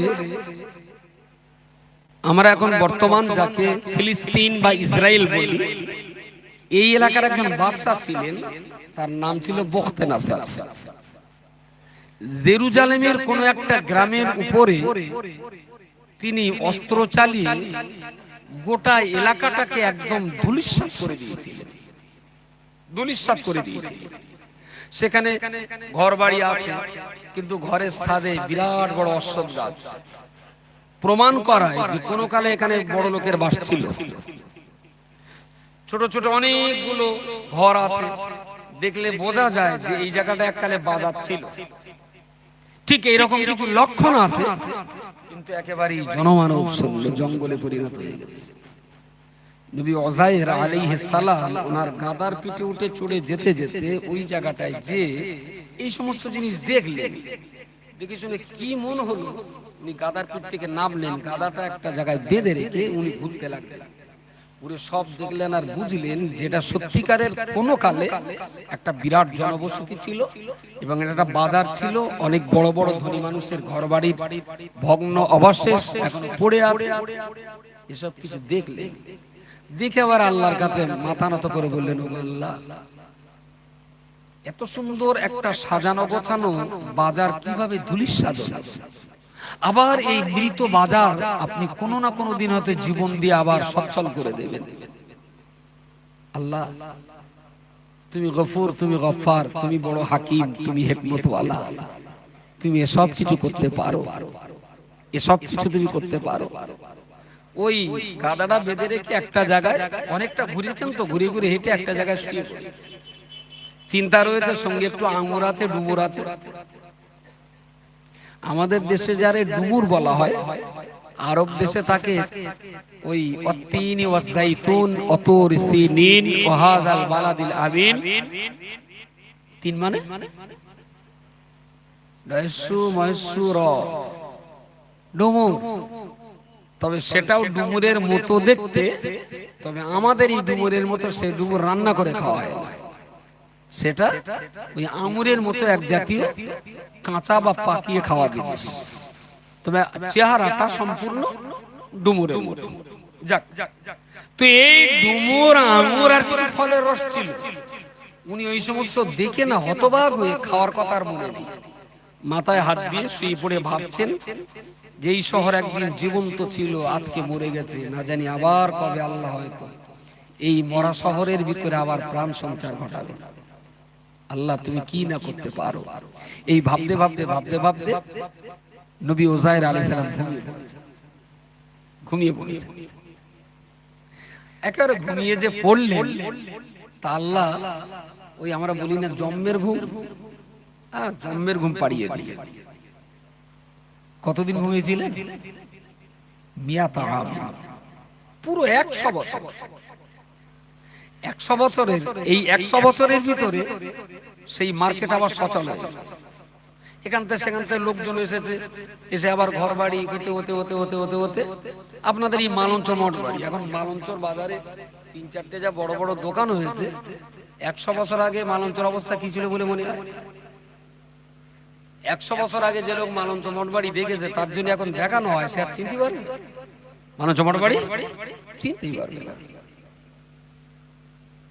100 বছর পরে ঘুম ভাঙল, ঠেলে উঠলেন। আসলে শুয়েছিলেন সকাল 7টা 8টা 9টা 10টার দিকে, আর ঘুমে যখন ঠেলে উঠছেন তখন বেলা ডুবল বিকেলের দিকে। আল্লাহ ফেরেশতা দিয়ে জিজ্ঞেস করলেন, ফেরেশতা এসে বললেন, কাম লাবিস্তা? ক্বালা কাম লাবিস্তা? ক্বালা লাবিস্তু ইয়াওমান আও বা'দা ইয়াওম। বললেন, ঘুমিয়েছিলাম, এই তো ঘুমানো সকালের দিকে, এখনো একদিন হয়নি। কে খুব বেশি যদি হয় একটা দিন পেরিয়ে তারপরের দিন বিকালে উঠেছি, সকালে ঘুমিয়েছি বিকালে উঠেছি, তা মনে হচ্ছে একদিন পুরিনি আমার। লাবিস্তু ইয়াওমান আও বা'দা ইয়াওম, একটা দিনের কিছু অংশ। ক্বালা বাল লাবিস্তা মিয়াতা আম। ফেরেশতা বললেন, তুমি একদিন শোনি, তুমি এখানে ঘুমোচ্ছ 100 বছর। 100 বছর। হযরত উযায়ের অবাক হয়ে গেলেন, 100 বছর বলিস কি? তাহলে তুমি 100 বছর ঘুমিয়েছিলে। তাহলে 100 বছর ঘুমালে কখনো হয়? তাহলে বলছি হয়। তাহলে কি করে বিশ্বাস করবে যে 100 বছর ঘুমোচ্ছে? তাহলে তোমার গাধাটা দেখো, আর পাশ ফিরে দেখে যেখানে গাধা বাঁধা আছে না, সে গাধা নেই। গাধা বিয়ে, তাহলে 100 বছর একটা গাধা থাকে মরে ভুষ হয়ে গেছে। হযরত সাল্লাম আস্তে আস্তে যেন চোখ খুলছে, যে দেখলেন গাধার গলায়, ওই আমাদের দেশে প্রথমে গরুর গলায় একটা গলান থাকে, গলান না কি বলো, প্রথমে একটা দড়ি দেওয়া থাকে, ওরে কি বলে? কি গলান? এবারে গলানের সাথে আর দড়ির সাথে এরকম একটা গোল লোহা থাকতো, এখন আর আছে সেটা। এই লোহাটা, এই দড়িটা আর গলানটার সংযোগ হলো লোহা। প্রথমে গলান দিয়ে পরিয়ে দেওয়া হয়, আর যখন যা দড়ি পরানো ওই লোহার হতেই পরানো। ওরে কি বলে, বালা না কি বলে বোধহয়? জি, বালা। বালা উযায়ের সাল্লাম ঘুরতে ঘুরতে পা দেখানটা মাটি ছড়িয়ে বানিয়ে গেছে, বালাটা বেরিয়ে গেছে। এই শালা, এ তো সেই আমার গাধার গলার বালা, যে গাধা গেল কোথায়? খুঁজে খুঁজে ওর ভিতরে দেখলেন এখন হাড় হাড্ডি, পোকায় মাটিতে খেলেও কিছু হাড় হাড্ডি কিছু পাওয়া যাচ্ছে। ওজায়ের বিশ্বাস করলেন, হ্যাঁ তো এটা অসম্ভব তো নয়, এই যে সে আমার গাদার হাড়কোড়, তার প্রমাণ আমার এই গলার বালাটা কোনো চেনা যাচ্ছে খানিকটা। বললেন না, তা হতে পারে 100 বছর। বলে 100 বছর ঘুমিয়েছিলেন? তাহলে হ্যাঁ 100 বছর। নাহলে গাদা এত তাড়াতাড়ি করে এম সর্বনাশ হবে কেন? মনে হচ্ছে 100 বছর হতেও পারে। হয়েছে, আমি আল্লাহ আমার ঘুম পাড়িয়ে রেখেছেন, এটা আল্লাহর পক্ষে সম্ভব। তোমার খাবারগুলো দেখো, নিচে আঙুর ডুমুর আর রস, খাবার পত্র গুলিয়ে দেখে ঠিক যেমন টাটকা ছিল তেমন টাটকাই আছে। বলুন সকলে সুবহানাল্লাহ। ওজায়েরের মাথার কাজ করে যে 100 বছরের জ্যান্ত গাদা মরিয়ে পচে হাড় মাটি হয়ে গেল, অথচ ঠোঙার খাবার, ক্যান্টিনের খাবারটা এখনো ঠিকঠাক আছে। তাহলে এটাই আল্লাহর কুদরত। আল্লাহ নবী ওজায়ের আলাইহিস সালাম বললেন, আল্লাহ পাক রব্বুল আলামিন, আমি যেদিন এই জায়গায় ঘুমিয়েছিলাম সেদিন তো আমি ভাবছিলাম এত সুন্দর একটা শহর, পুরনো কালের বড় একটা শহর, বড় বড় বাড়ির নিদর্শন, বাজার ঘাটে নিদর্শন, অনেক দোকানের নিদর্শন, সব কিছু আমি দেখেছিলাম। আমি সেদিন অবাক হয়ে বলেছিলাম, ওগো আল্লাহ, এই শহর নিশ্চয়ই একদিন জীবন্ত শহর ছিল, এই শহর একদিন প্রচন্ড আপনার যানজটের শহর ছিল, কি করে এই শহর বন্ধ হলো? আসলে ওই শহর প্রচন্ড একটা যানজটের শহর ছিল। বখতে নাসার যুদ্ধ করে ওই শহরের কোনো মানুষকে বাঁচতে দেন নাই, সবাইকে মেরে লোপাট করে দিয়েছিলেন। গোটা শহরটাই জনমানব শূন্য হয়ে পড়েছিল। ওই জায়গায় আর কোনো মানুষ যাওয়া আসা করতো না। প্রচুর পরিমাণ মানুষ সেখানে হত্যা হয়েছে। ওদের বাড়ি ঘরে কেউ আর থাকতো না। দূর দারাজের মানুষ ওই জায়গাটায় আসতে ভয় পেত। দীর্ঘদিন ধরে সেই জায়গা পড়ে থাকার কারণে অনেক গাছপালা জঙ্গলে পরিণত হয়েছে। এবারে ওজায়ের সেই জায়গায় এসে পুরনো দিনের ভগ্ন অবশেষ ঘর বাড়ি আর বাজার ঘাটের ভগ্ন দশা দেখে বললেন, একদিন এটা একটা ব্যস্ততম শহর ছিল, কিন্তু আজকে তো প্রায় মৃতপ্রায় শহর। ওগো আল্লাহ, এটাও কি আবার কোনোদিন জীবন্ত শহরে পরিণত হবে? ওগো আল্লাহ পাক রব্বুল আলামিন, এই চিন্তা করতে করতে তিনি ঘুমিয়ে গেলেন। 100 বছর ঘুম ভেঙে উঠলেন। ওনার বিশ্বাস হচ্ছিল না 100 বছর হতে পারে। গাদাকে দেখার পরে বিশ্বাস করলেন। যেই না বিশ্বাস করলেন, হ্যাঁ 100 বছর ঘুমিয়েছিলাম এটা ঠিকই, পাত্রের খাবার যেই দেখানো হলো, উনি বললেন না না, কি করে হতে পারে? 100 বছর যদি আমি ঘুমিয়ে থাকবো, তাহলে আমার ডুমুর, আমার আঙুর, আমার ফলের রস একটাও তো টাটকা থাকতে পারে না। কিন্তু ফলের রস, আঙুর, ডুমুর সবটাই টাটকা আছে, অথচ গাদাটা মরে পচে মাটির সঙ্গে মিশে গেছে। আল্লাহ নবী ওজায়ের আলাইহিস সালাম বললেন, ও আল্লাহ পাক রব্বুল আলামিন, এই ডুমুর আঙুর পানীয় রস যেমন টাটকা আছে, আল্লাহ আমার গাদাটা যদি টাটকা না থাকতো, টাটকা না হয়, আমি ওজায়ের এখন কি করে বাড়ি যাব? আল্লাহ এই গাদার পিঠে চড়ে তো এসেছিলাম, এমন আমার উপায়। আল্লাহ বললেন, গাদা লাগবে? তা বললেন, হ্যাঁ লাগবে। গাদাটা তোমার চড়ে বাড়ি যেতে হবে। আল্লাহ পাক ফেরেশতা জিবরিল আলাইহিস সালামকে পাঠিয়ে দিলেন। ফেরেশতা জিবরিল আমিন আলাইহিস সালাম ফুৎকার করলেন। ফুৎকার দেওয়ার সঙ্গে সঙ্গে অনেক দিনের 100 বছরের পুরনো গাদার হাড় হাড্ডিয়া ছড়িয়ে ছিটিয়ে ছিল, একটার সঙ্গে একটা খটাখট লেগে গেল। এখান থেকে এটা হাঁটু, এখান থেকে এটা দাপনা, এটা সামনের পা, এটা পিছনের পা। উযাইর আলাইহিস সালাম সচক্ষে দেখতে লাগলেন, একটা হাড়ের সঙ্গে আর একটা হাড়ের জোড়া লাগা, একটা হাড়ের গায়ে একটু গোস্ত লাগা, আর একটু গোস্তর গায়ে একটু পশম লাগা, একেবারে একটার পর একটা লাগতে লাগতে লাগতে লাগতে হযরত উযাইরের গাদাটাকে আমার আল্লাহ পাক সম্পূর্ণ আবার জীবন্ত করে দিলেন। জোরে বলুন সুবহানাল্লাহ। রব্বুল আলামিন আল্লাহ কি না করতে পারেন, 100 বছরের মরা গাদাকে আবার জ্যান্ত করে দিলেন। কিন্তু গাদা তো কোনো কথা বলতে পারছে না। ফেরেশতা জিবরিল আমিনকে আল্লাহ নির্দেশ দিলেন, ওই গাদার মুখে একবার ফুৎকার দেওয়া হলো। যেই না গাদার মুখে ফুৎকার দেওয়া হলো, গাদা প্রাণ ফিরে পেল। হযরত উযাইরকে দেখে উযাইরের গায়ে হাত পা ঘষে, নিজের দেহটা ঘষে ঘষে যেন বলতে চাইছে, এখানে সন্ধ্যা হয়ে গেল, কখন বাড়ি যাবে? পরিচিত গাদা, ও তোর মহাজন। প্রথমত বিশ্বাস হচ্ছিল না যে 100 বছর, গাদা দেখে বিশ্বাস হলো। পরে আবার টাটকা খাবার দেখে বিশ্বাস হচ্ছিল না 100 বছর কখন ভালো থাকে। তার মানে ওজায়েরকে আল্লাহ একবার তুলেছেন আর একবার ফেলেছেন, বুঝতে পারেন? পরে বললেন আল্লাহ গাদা পচে গেল আর এই খাবার টাটকা দেখলো, তো গাদাও টাটকা হবে, তো হয়েই গেল। আচ্ছা, আপনি এইগুলো দেখে কি ইমানদার হবেন? এইগুলো দেখে ইমানদার হবেন? ওইগুলো তো কোরআনে আছে। আমি যে কটা কথা বলি কথাগুলো তো কোরআনে আছে, তাইলে আর দেখা লাগবে? আর দেখা এরপরে বুড়ি খাতি হবে? যদি বিশ্বাস ষোলোয়া না থাকে তাহলে মুসলমানের ঠোঁটে বিড়ি ওঠাটা সুন্নতে মুআক্কাদা নাকি? মুসলমান বিড়ি খায় এখন? বিড়ি? হ্যাঁ, ও সিগারেট খাচ্ছে, তার মানে চোর ছেড়ে ডাকা যায়। ভালো, আমি একটু ভাবতে বলছি, শুধু একটু ভাবতে বলছি, আর ইসলামটাকে নিয়ে একটু ফিকির করতে বলছি, একটু গবেষণা করতে বলছি। ফাতাবিরু ইয়া উলিল আলবাব, আল্লাহ কোরআনের একাধিক জায়গায় বলেছেন, হে চক্ষুষ্মান ব্যক্তি, তোমাদের চোখ দেওয়া হয়েছে তো দেখার জন্য, একটু দেখো, ভাবো, ফিকির করো, গবেষণা করো।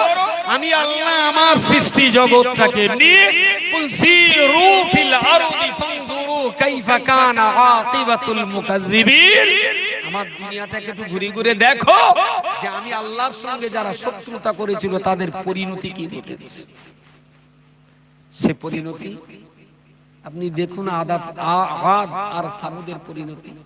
সাবআ লায়ালিন ওয়া সামানিয়াতা আইয়াম, নূহ নবীর প্লাবনের পরে যে জাতি আবার এলো না, ওরা মাটিতে ঘর করতো না, বিরাট উঁচু উঁচু পাহাড়, আর সেই পাহাড়ের গায়ে সেলি মেরে মেরে মেরে মেরে মেরে মেরে উরির ভিতরে ঘর করেছে। একদম আস্ত পাহাড়, কিন্তু তারির ভিতরে প্রথমে ছোট্ট একটু কাটলো, এটা দরজা বলে, এবারে ভিতরে কেটে কেটে কেটে কেটে বিরাট ঘর, আবার উরির ভিতরে এর ঘরের থেকে ওর ঘরে যাওয়ার, ওর ঘরের থেকে ওর ঘরে যাওয়ার। ওদের পুরো গ্রামটাই ছিল পাহাড়ের উপরে। আরে কাশ্মীরি যা আছে ও তো পাহাড়ের উপরে, দেরাদুনি যা আছে পাহাড়ের উপরে, মৌসুরি যা আছে পাহাড়ের উপরে, উটিতে যা আছে পাহাড়ের উপরে, দার্জিলিং এ যা আছে পাহাড়ের উপরে। আদার সামুদ জাতি পাহাড়ের এরকম উপরে বাস করতো না, পাহাড়ের উঁচুতে, তবে পাহাড় গর্ত করে উড়ে ভেতরে বাস করত। এই যুগে এত ক্রেন, এত ডিনামাইট, এত শক্তিশালী যন্ত্রপাতি, কিন্তু এখন এরকম পাহাড়ের গুহায় ঘর কেটে বাস করা আমার নলেজে নেই। তো বড় বড় পাহাড়গুলোতে দেখেছি পাহাড় তো এইরকম, তো একেবারে এইভাবে তো গাঁথনি তো বাড়ি থাকবে না, তো এখানে তো খানিকটা কেটে সমান করে এখান থেকে আবার বিল্ডিং তোলা হলো, কিন্তু একেবারে পাহাড়ের গর্ত করে ভেতরে ঘর। দার্জিলিং, জলপাইগুড়ি, তারপরে উটি, মৌসুরি, দেরাদুন, ওদিকে আপনার কি বলে বিহার, ঝাড়খণ্ড, তারপরে আপনার বোম্বের বহু পাহাড় দেখেছি আমি, পাহাড়ের গর্ত করে ভেতরে বাস করতে দেখি। এই যুগেও তাই হয় না। আর এখান থেকে কয়েক হাজার বছর আগে ওরা পাহাড়ের গর্ত করে উরির ভেতরে বাস করলো। বললো কি ব্যাপার? বললো এর আগে একবার বন্যে দিয়ে আমাদের শেষ করে দিয়েছে, সেই জন্য এবার পাহাড়ের গর্তের ভিতরে কি করে বন্যের পানি এখানে আসে দিয়ে গেল। বন্যা হয়েছিল কার জমানায়? নূহ নবীর জমানায় বিরাট বন্যা হয়েছিল। ওরা আর মাটিতে নেই, এখন উঁচু জায়গায় পাহাড়ের ভিতরে গর্ত করে সেখানে বাস। নবী হুদ আলাইহিস সালাম তাদের কাছে ইসলামের দাওয়াত দিলেন, বলে দেখো এইগুলো মেনে নাও, না হলে মানে আল্লাহ গজব দেবে। তাহলে দিদি বলো দিন কিরম দেয় দেখি, কিরকম কঠিন জায়গায় বাস। তো বলে বলে বলে বলে কোনো কিছুতেই যখন আর হলো না, সাবআ লায়ালিন ওয়া সামানিয়াতা আইয়াম, 7 রাত আর 8 দিন এমন সাইক্লোন আল্লাহ দিলেন, গোটা পাহাড়গুলোকে মাটি ছাড়া সল্লে তুলে নিয়ে সেই পাহাড় উপর করে আল্লাহ মাটির ভিতরে ঢুকিয়ে দিলেন। জান, প্রাচীন যুগের খনন কার্য চালিয়ে নিদর্শন দেখতে যে আজ সামুদ জাতির সেই পাহাড়ের ভিতরে গর্ত করে বসবাস মাটির তলায় আজও পাওয়া যাচ্ছে। এগুলো এগুলো ইতিহাস। আপনি কে? আজ সামুদ জাতির চেয়ে কি আপনি শক্তি বেশি রাখেন? আল্লাহ সমূলে শেষ করে দিয়েছেন আদ আর সামুদ জাতির ইতিহাস, সমূলে শেষ করে দিয়েছেন। আমাদের উপরে সেই গজবটা আসে না রাসূলুল্লাহ দোয়ার বরকতে। আপনি কি সেই সুযোগটা ধরেছেন? যে নবী দোয়া করেছিলেন আল্লাহ যেন আসমানি গজব দিয়ে সমূলে আমার উম্মতদেরকে আপনি শেষ করে দেবেন না, আমার উম্মতদেরকে আসমানি গজব দিয়ে যেন সমূলে শেষ করে দেবেন না। 27 রমজান গতবার যা হলো আমফান, তাই না? তো আমি বিকেল 4টের দিকে বাড়ি গেছি, তখন তো অটোমেটিক ঝড় শুরু হয়েছে। আর ঝড়টা যেহেতু এই দিক দিয়ে গেছে, আমাদের থেকে আপনাদের দিকে একটু আগে গেছে, তো আমি দক্ষিণ দিকে সবসময় নামখানা কাকদ্বীপ এইদিকে খবর নিচ্ছি। তেরা তখন যখন বিরাট ঝড় বলছে, আমাদের এদিকে তখন অল্প অল্প। তো আমি বাড়ি রয়েছি, মাগরিবের ইফতার করে বাচ্চা কাচ্চাগুলো নিয়ে এক জায়গায় বসছি। তার ঝড়ের একটা একটা দাপট আসছে, তার ঠিক যখন ওই এশার আজান হচ্ছে, ওই সময়ের মিনিট 15 যে ঝড়ের দাপট, তা বাচ্চা কাচ্চাগুলোর নিয়ে ঘরে ওরা বারান্দায় বসে রয়েছে। আর বাচ্চাদের বলছে আজান দাও, ওরাও দিচ্ছে, আমিও দিচ্ছি, দোয়াদানি করছি। একদম আল্লাহর কসম বলছি, আমার মনে হচ্ছে যে ঝড়ের যে দাপট, তাতে আমার এই পাকা বাড়ি রক্ষে হবে আমি মোটেই আশা করতে পারছি না। এবং ঠিক করেই নিয়েছি যে এই রাতটাই শেষ রাত, একে নিয়ে ঘর বাড়ি ভেঙে সন্তান বউ বাচ্চা নিয়ে মরে পড়ে থাকবো, আর কেউ কারোর সঙ্গে দেখা হবে না। ঝড়ের যে দাপট, বাতাস যত হিংস্র হয় আমার জীবনে জানা ছিল না। এবার আমার বাড়ি দুতলা পাকা কোঠা বাড়ি, তাতে যদি আমার এই ভয় লাগে, আর যাদের একটু চাঁচের বাড়ি, একটু শুধু ইট দিয়ে গাঁথা, হয়তো প্লাস্টার হয়নি, উপরে হয়তো ছাদ নেই, অ্যালবাস্টার দেওয়া, তাহলে তারা কতটা আতঙ্কিত। আচ্ছা, এই 27 রমজানের এই দমকা গজব দেখার পরেও নতুন কিছু নামাজি বেড়েছে বলে মনে হয়? নামাজি নামাজি বেড়ে ও রোজার মাসে ওরা সাড়াসাড়ি বনে যা বাড়া তাই বেড়ে। রোজার মাসে এমনি একটা সাড়াসাড়ি গোল লাগে না, ওরা গোলের বার। এই গজবে মুসলমানের জ্ঞান খুলেছে বলে আমার মনে হয়। মুসলমানের যদি এই গজবেও জ্ঞান খুলতো, তাহলে গরিবের আমপানের টাকা মেরে খালি এদের যদি জ্ঞান খুলতো। এটা কি মানুষের মতন কাজ? প্রিয় শ্রোতা মণ্ডলী, মনে রাখুন, কত টাকা জীবনে কামাই করবেন, কতটা বাড়ি আর কতটা গাড়ি, কত জমি আর কত জলকার, কত ইট ভাটা হলে আপনি শান্ত হবেন জানি না। তবে একটা কথা তো বলতে পারি, হযরত আল্লাহ পাকের একজন বিশিষ্ট মাহবুব বান্দা হযরত আপনার ইরাক প্রদেশের যিনি বাদশা ছিলেন, খলিফা হারুন আর রশিদ রাহমাতুল্লাহ আলাইহি, উনি একদিকে যেমন বাদশা ছিলেন, অপরদিকে তেমন প্রচন্ড আল্লাহ ওয়ালা খোদা ভীরু বান্দা ছিলেন। ওনার স্ত্রী ছিলেন বেগম জুবাইদা, ইনিও যেমন কোরআনের হাফেজা ছিলেন। বাদশা হারুন রশিদ তেমন দিনের আলিম ছিলেন। অনেক ধন সম্পদের মালিক ছিলেন, যেমন দুনিয়ার প্রভাব ধন সম্পদের যেমন অভাব ছিল না, তাদের ভিতরেও তেমন খোদা ভীতির কোনো অভাব ছিল না। অগাধ সম্পদের মালিক যেমন অগাধ ইবাদত করতেন দুজনে। এরম রাজ দরবারের রাজার রানী সারা রাত জেগে জেগে নফল নামাজ পড়ে। হারুন রশিদও কেঁদেছে, জুবাইদাও কেঁদেছে, শুধু খোদার আযাব গজবে। এখন বাদশা হারুন রশিদের রাজ দরবারে দুটো লোক, বিরাট জমির লোক, বিরাট জমি জায়গার লোক। ওই একদিন ওদের দুটো ডেকেছে, তুমি তো দুটো চাষবাস করো, জমি জায়গা তো আছে, তাহলে হ্যাঁ খানিকটা জমি জায়গা চাষ করি, তাহলে কেউ যদি এখন বেঁচে টাছে তা লোবা টোবা, তাহলে দেখা পালিয়ে টুলি তো। আসলে জঙ্গল তখন প্রচুর পড়েছিল, আমাদের সুন্দরবন তো ওই সাত জেলে, মোল্লাখালী, আতাপুর, মণিপুর, রাধানগর টগর এইদিকে অনেক যা আছে, ওসব তো অনেক জঙ্গল তো অনেক পরে আবাদ হয়েছে। আস্তে আস্তে মানুষ যে আবাদ হয়েছে, আগে তো মানুষ ছিল না ওদিকে। ওসব জায়গার মানুষের ইতিহাস খুব বেশি 200 বছর তার আগে ছিল।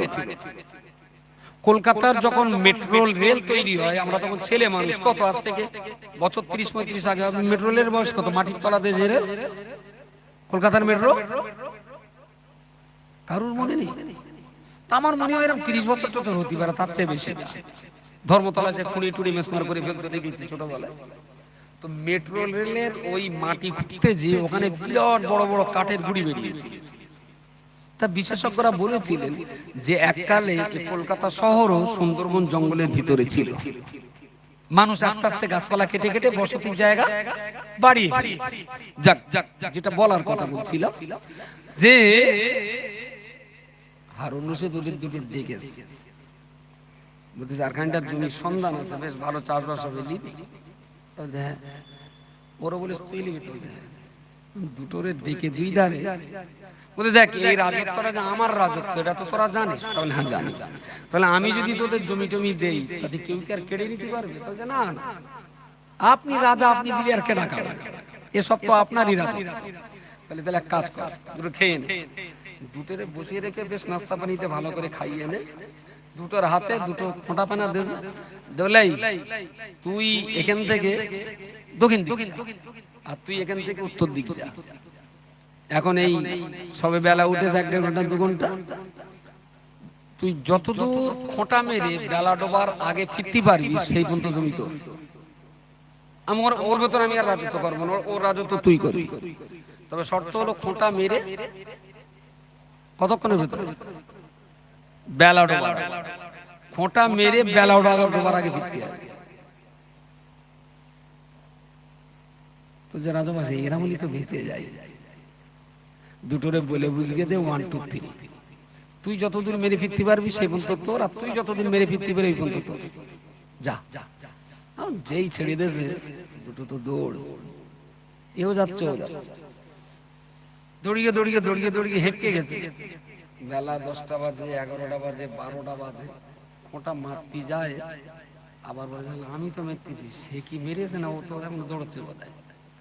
ফের টেনে তুলে আবার ও আবার খানিক দূর, অনেক দূর গেছে, হেঁপকে গেছে, যে খোঁটা একটুখানি মেরে মনে করতে আমি তো মেরতেছি, ওর যদি বেশি হয় তুলে ফের আবার খোঁটা মেরে কেউ দাঁড়াতে পারতেছে, বুঝতে পারেননি? যদি ওর চাইতে বেশি লাগে তাহলে আমি আর খানিক দূর যাই। এখন এও খানিক দূর যাই, ও খানিক দূর যাই, করতে করতে বেলা 2:30-3টে বেজে গেছে। এবার 2:30-3টে যখন বেজে গেছে, এইবারে তখন আর দেখতে কোনো উপায় নেই, ও ভাগ্যে যা আছে তাই হয়। কি বলিস বোঝা যায়নি?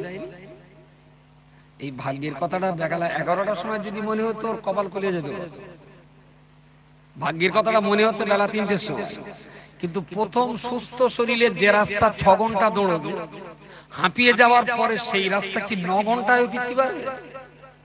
ফিরতে টোটাল টাইমটা যদি 9 ঘন্টার হয় তাহলে উচিত ছিল 3 ঘন্টা যাওয়ার জন্য আর 6 ঘন্টা ফেরার জন্য। কিন্তু দুনিয়ার লোক ওদের 3 ঘন্টায় খোঁটা মারতে দেয়নি, মেরেছে এক জায়গায়, ফের টেনে আবার দৌড়িয়ে গেছে। বলা যায় না ও দৌড়চ্ছে না যে থেমে আছে, তা তো বলা যাচ্ছে না।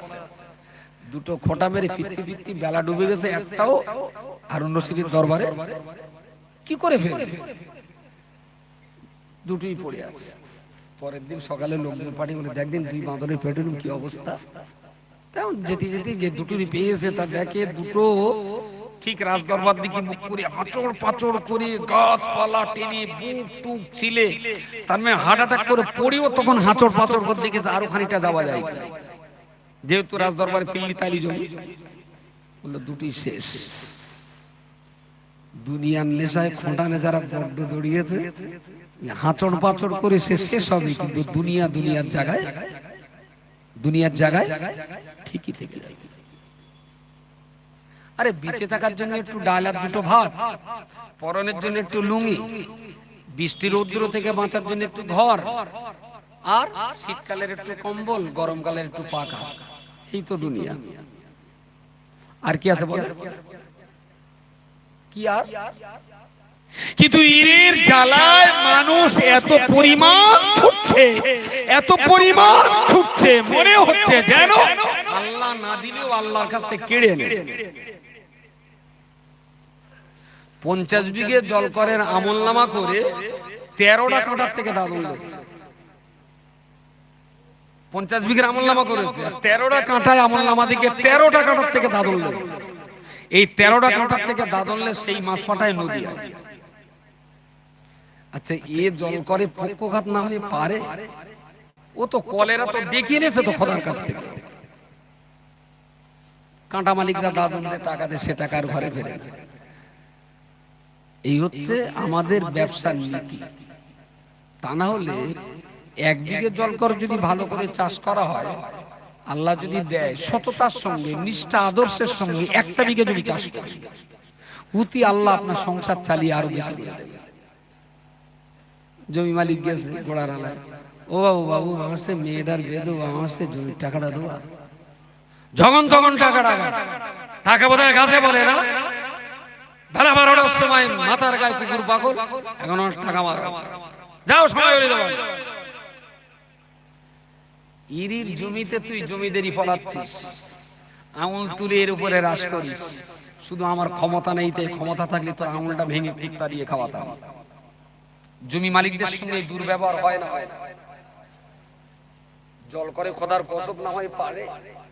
উচিত ছিল না যে এদের জমিতে আমি ব্যবসা করি? ও চাচা, এই শোনো, কি খবর? তাহলে খোকা সেই মেয়েটার বেদব, তার জলকারের টাকাটা যদি একটু দিতে। চাচা, টাকা দেওয়ার ডেট এখনো বাকি, তবু তুমি এই বুড়ো লোক কষ্ট করে এসো, তা তোমার কষ্ট দেখে আমি তোমার টাকাটা দেবো। বসো বসো, এই জাল ফেল, কি জাল ফেল? এই চাচারা জমি দেশ বলি তোমার ব্যবসা। বেশ দুটো তিনটে ওই বড় বড় তেলপুই মাছ, কি বলে ওর, লাইল্যান্ড, 3-4টে ধরে একটা ক্যারি ব্যাগের মধ্যে, চাচা দুটো ভাত খাও।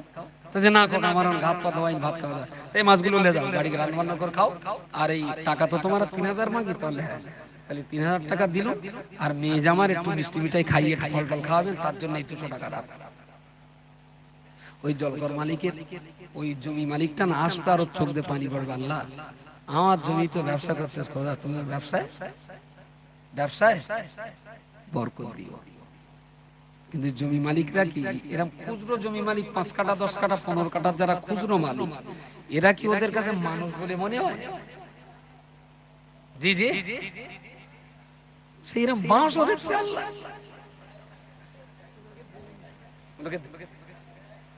সুতরাং ব্যবসা যারা করছে ভাই, ব্যবসায়ী আমি তোমার 2 পায়ে চুমা খেয়ে বলছি, ব্যবসা ইসলামের সুন্নাত, নবীর আদর্শ। যাদের জমিতে ব্যবসা করছেন তাদের মান সম্মান বজায় রাখুন। যে লেবার শ্রমিকদের রেখে খাটাবেন তাদের সঙ্গে ভালো ব্যবহার করুন, জমিদারি চালবেন না।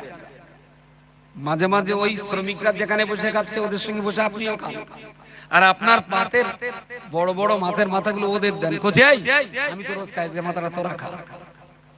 শ্রমিকরা বুঝে নিক যে আমাদের এটা মহাজন, এটা আমাদের ভাই, দেখবেন তারাও জান প্রাণ দিয়ে খেটে দেবে, তারাও জান প্রাণ দিয়ে খেটে দেবে। কিন্তু খুবই দুর্ভাগ্য আমাদের, আমরা ওটাকে দখলে রাখার জন্য নেতা কেতাদের 1.5 লাখ দেবো, কিন্তু জমি মালিকের আমরা 1.5 টাকা বেশি দেবো না, অথচ তাদের জমিতে আমরা ব্যবসা করব। কি করে বরকত হবে? এখানে তো গজব হতেই হবে। আমি খুব বিনয়ের সঙ্গে বলছি, আল্লাহ আমাদের সুমতি দিক, বুঝবার ক্ষমতা দিক। কথা বলতে বলতে যে কটা কথা বলেছি, প্রথমেই বলেছিলাম কোরআনের এই আয়াত করার ভিতরে কিছু শিক্ষা আছে, সেই শিক্ষাটা আমাদের নিতে হবে। এবং এই শিক্ষাটা দেওয়ার অর্থই হলো এটা যে বয়সে জায়গায় দাঁড়িয়েও আমি কোরআন থেকে যে কটা কথা বলেছি, জীবন আপনার সার্থক হবে।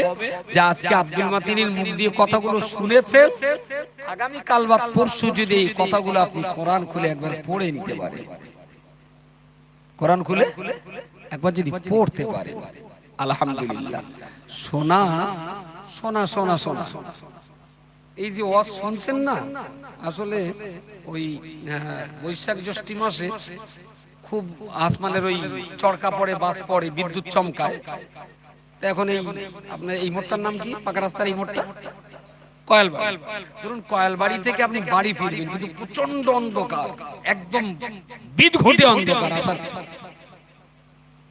রজওয়ালি এসছে না, হ্যাঁ ও তকবির টকবির দিলাম নিলাম, কালো ফেনা দেখতে কি মোড়া নিম তকবির দেবে বলে কোনো জোর পরাত আছে ওর?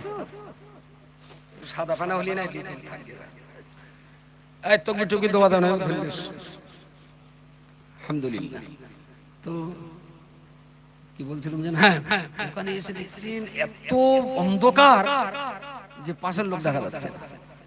এবার যেই একটু ওই বিদ্যুৎ চমকেছে, একটু বিদ্যুৎ চমকাতেই পাকা রাস্তা থেকে প্রথম ব্যাগ পর্যন্ত দেখা গেছে। ওই ব্যাগ পর্যন্ত এসে আবার সবুর কাজ ধরে দাঁড়াতে, বুঝতে পারেননি? আবার একবার চমকালে সামনে যত দূর ব্যাগ আছে ওই পর্যন্ত দেখা যাবে, আবার হাঁটতে হবে। This is ধর্মসভার।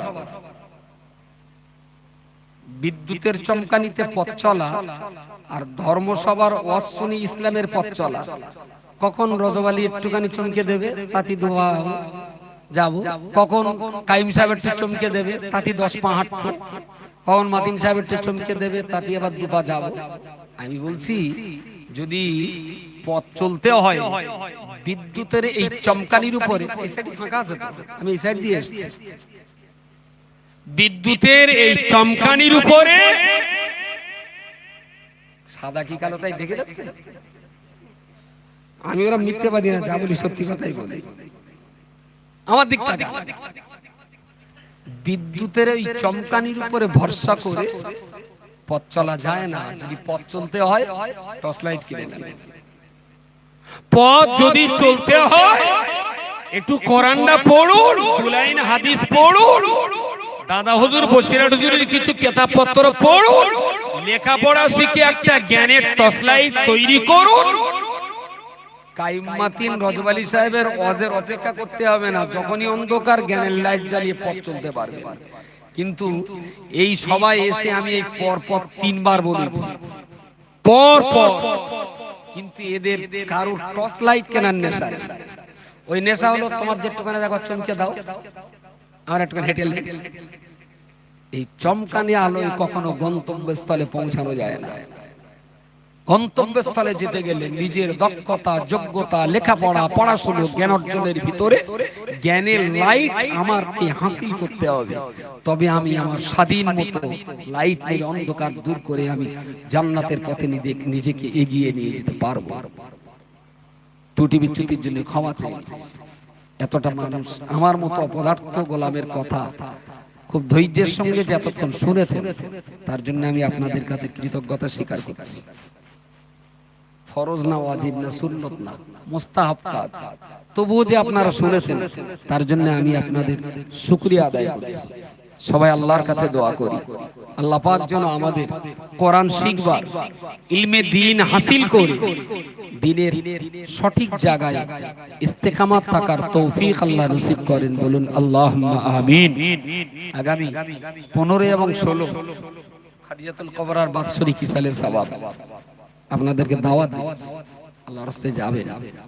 আর ওই 900 মেয়ের দেখভালের দায়িত্ব ওই কালোবানা লোকটার উপরেই। ও তো ছিল কালি ষাঁড়, চাকরি করতো, আমিনপুর যেত, বাড়ি আসতো, অস করতো আর খেয়ে বেড়াতো। ওখানে মাদ্রাসার পরে মুফতি সাহেব বিরাট টেনশনে যে মাদ্রাসা নাই হলে ডুবো কার ঘাড়ে। আমি বললাম রজব আলীর ঘাড়ে দিলে হইতো।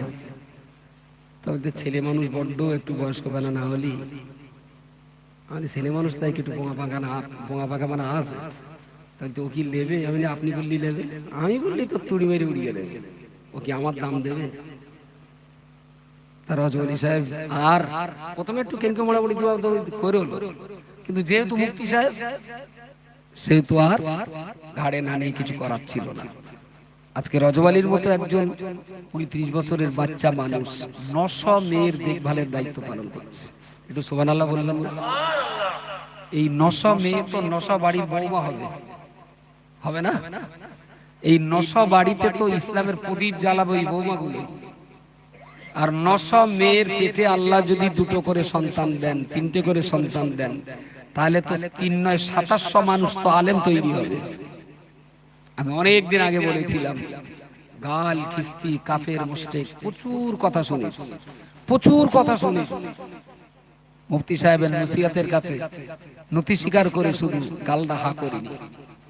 আমি বলেছিলাম, আমি বললাম পাশের জমি তার সঙ্গে আমার মামলা হোক, আমার পাশে হিন্দু, বেদিন, ইহুদি, নাসারা যারই জমি হোক, সীমানা ঘেঁষে যদি কলা গাছ আর বাঁশ গাছের গেট যদি লাগানো হয়, বুঝতে পারেন, ও বলো আল টপকে ওধারে কি বলে ওরে, কর ছাড়া না কি বলে না, কোক বাঁশের, ও কলার তেড়ার বাঁশের কোড়, বাঁশের কোড়, এই বাঁশের কোড় আর কড়ার তেড় এরা জিন্দেগিতে সীমানা মানে না, ওরা সীমানা মানে না।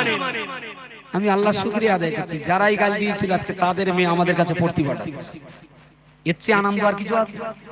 কালির পাল্টা গাল দেবো, তার বাচ্চা আমার কাছে আমাদের প্রতিষ্ঠানে পড়তে পাঠাচ্ছে, মানে এটাই আমাদের পাওয়া। শুধু আপনাদের কাছে একটু দোয়া আর ইমানদার মুসলিম হিসাবে নৈতিক দায়িত্ব আর দায়বদ্ধতা যতটুকু আছে সেটা পালন করবার আবেদন জানাচ্ছি, আর সকলের জন্য দোয়া চাইছি। দেশের জীবনতলার এখনো বাকি আছে, পয়লা তো শ্রদ্ধা আমাদের অল ইন্ডিয়া সুন্নতুল জামাতের এখন 9টা মাদ্রাসা, মেয়েদের মাদ্রাসা 9টা। তার প্রথম হলো জাহিদা মাদ্রাসাতুল বানা, আর দ্বিতীয় মাদ্রাসা হলো খাদিজাতুল কুবরা বালিকা মাদ্রাসা। এই বাড়তে বাড়তে খাদিজা আমাদের মৌলানার উপরে যে দায়িত্বটা রয়েছে ওটাই এখন বৃহত্তর প্রতিষ্ঠান, সবচেয়ে বেশি বাচ্চা ওখানে। শুধু এবারে যে বিল্ডিংটা তৈরি হয়েছে 1 কোটি টাকার উপরে, এই লকডাউনের ভিতরই তা সাদ হয়েছে।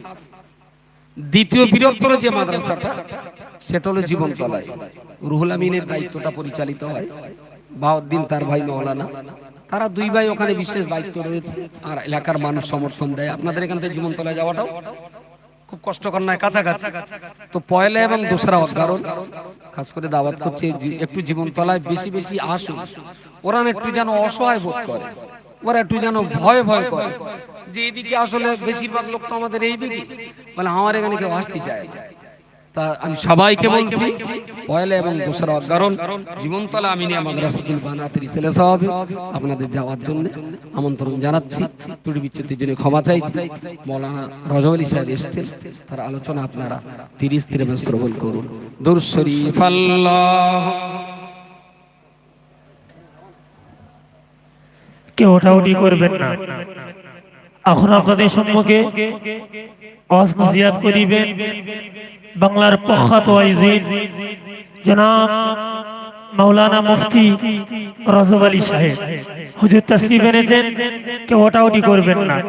যারা এদিক ওদিকে ঘোরাফেরা করছেন পাক মাহফিলে বসে যান। মুহাব্বতে দরুদ আল্লাহুম্মা সাল্লি আলা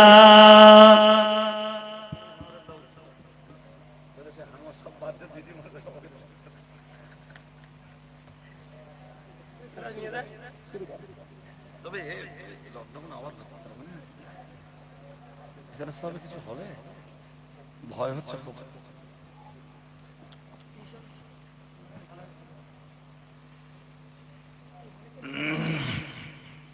ফোন করবেন আর বলছি এর মধ্যে একটু আসবেন, খুব দরকার, এর মধ্যে একটু বেশি পরামর্শ দিয়ে যাবার, টোটাল ময়দানটা ঘুরে একটু। ঠিক আছে। আসসালামু আলাইকুম ওয়া রাহমাতুল্লাহি ওয়া বারাকাতুহু। নাহমাদুহু ওয়া নাস্তাঈনুহু ওয়া নাস্তাগফিরুহু ওয়া নু'মিনু বিহি